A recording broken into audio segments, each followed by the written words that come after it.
третия вид ми да се оправим съвън. Така че нека да започваме бързо, защото имам 1%. Хайде!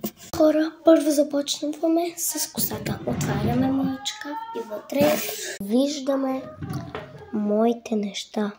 Тук имам Бибила Бубу, рибка и нейното тяло. Тук имаме щипки, неща от чола, четки и моята четка за зъби. От шкафа си грабваме четката.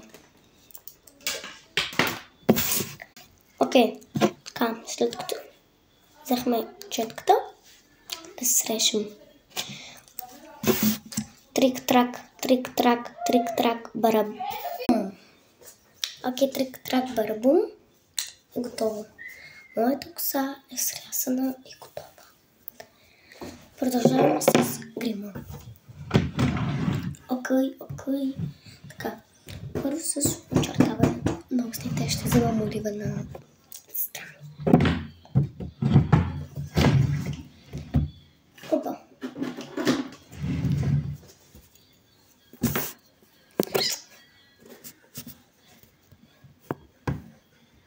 Защо? Готово. Устните ми са очертани. Продължаваме с мигли. Хора, докато затварях спиралата. Знаете ли какво направих? Отцапах се. Затова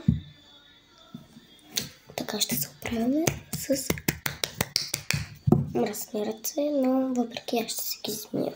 Така продължаваме още с косата. Имам проблем. Не мога да си отворя шкафа. Гледайте.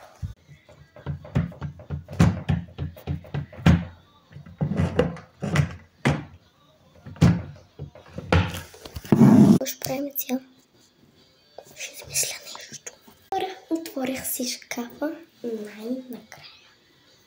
Само трябва да си оправя косата, защото много стърчи. Или пак да кажем е грозно. Не знам. Виждаме косата. Така, аутфита е това.